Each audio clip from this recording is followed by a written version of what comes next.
सोमेश्वराय शिव सोमेश्वराय हर हर भोले नमः शिवाय सोमेश्वराय शिव सोमेश्वराय हर हर भोले नमः शिवाय जटाधराय शिव जटाधराय हर हर भोले नमः शिवाय जटाधराय शिव जटाधराय हर हर भोले नमः शिवाय श्री कृष्ण गोविंद हरे मुरारी हे नाथ नारायण वासुदेवा श्री कृष्ण गोविंद हरे मुरारी हे नाथ नारायण वासुदेवा श्री कृष्ण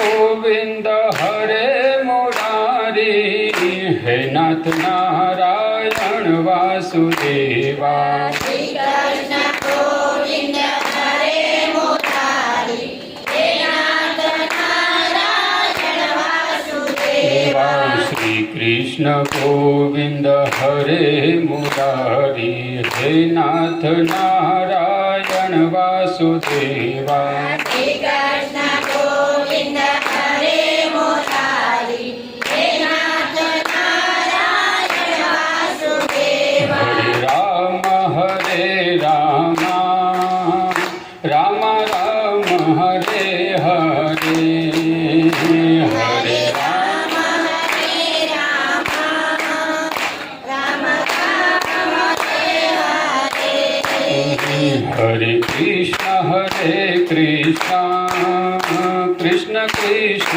हरे हरे हरे कृष्ण कृष्ण कृष्ण हरे हरे हरे राम राम राम हरे हरे हरे राम हरे राम राम राम हरे हरे महादेव हरे भोलेनाथ हरे महादेव हरे भोलेनाथ हरे महादेव हरे भोलेनाथ हरे महादेव हरे भोलेनाथ हरे जय जय शिव दीन दयाल हरे जय जय शिव दीन दयाल हरे जय जय शिव दीन दयाल हरे जय जय शिव दीन दयाल हरे गोविंद हरे गोपाल हरे गोविंद हरे गोपाल हरे जय जय शिव दीन दयाल हरे जय जय शिव दीन दयाल हरे महादेव हरे भोलेनाथ हरे महादेव हरे भोलेनाथ हरे हो गोविंद बोलो हरे गोपाल बोलो गोविंद बोलो हरि गोपाल बोलो गोविंद बोलो हरे गोपाल बोलो गोविंद बोलो हरि गोपाल बोलो गोविंद बोलो हरे गोपाल बोलो गोविंद बोलो हरि गोपाल बोलो राधा रमण हरे गोविंद बोलो रमण हरि गोविंद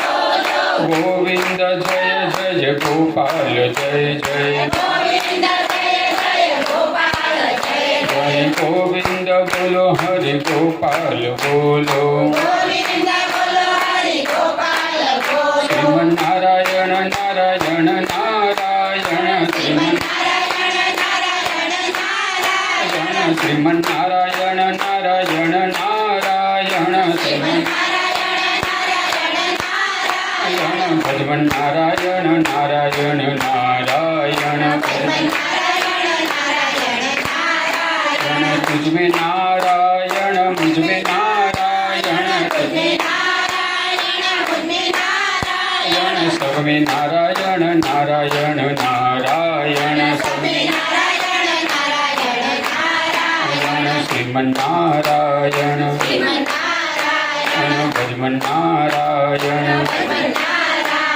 બોલ પારસનાથ મહાદેવ કી જય. અધિક પુરુષોત્તમ માસ,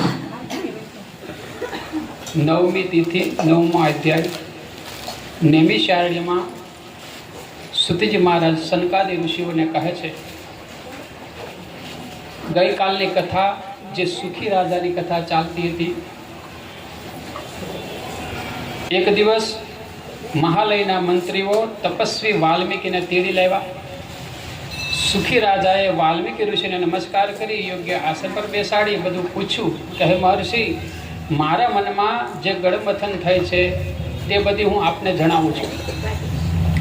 રાજાએ સરોવર કાંઠે પોતાને મળેલા પોપટ પંખીની ઘટના મહર્ષિને કહી સંભળાવી અને હું આટલો બધો સુખી કયા કારણથી છું આ બધું મને વાલ્મીકી ઋષિને કહે, મને આ બધું જણાવો.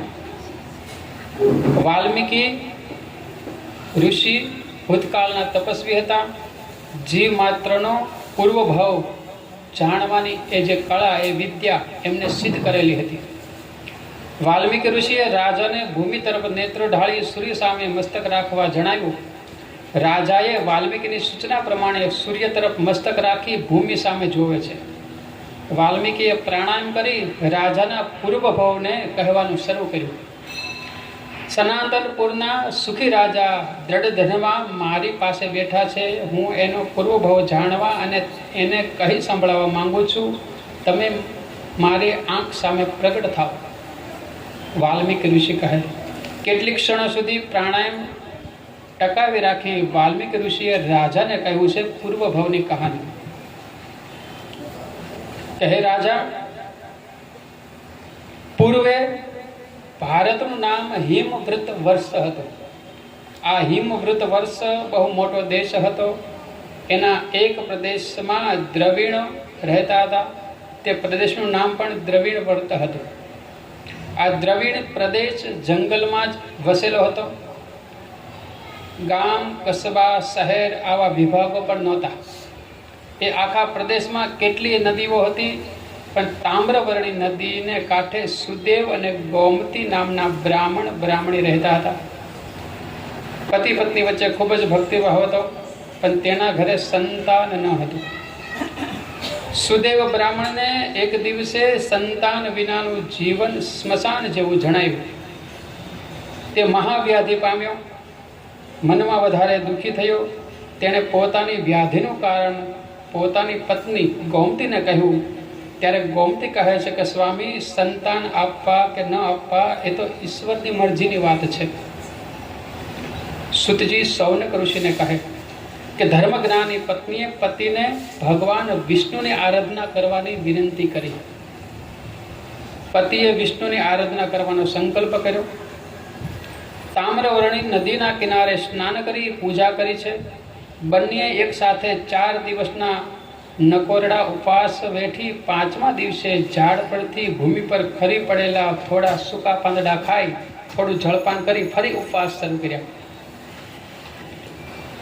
ભગવાન વિષ્ણુ તેમના તપથી પ્રસન્ન થયા અને સુદેવ તથા ગોમતી બ્રાહ્મણની સામે પ્રગટ થયા અને બંનેને વરદાન માંગવા કહ્યું. તો સુદેવ બ્રાહ્મણ કહે વૈકુંઠનાથ, મને ઉત્તમ સંતાન આપો, મને સપુત આપો. ભગવાન કહે કે તારા 7 ભાવમાં પણ તને એકેય સંતાન થાય એમ લાગતું નથી. બ્રાહ્મણ મૂર્છિત થઈ જમીન પર પડ્યો. તેની પત્ની રડવા લાગી.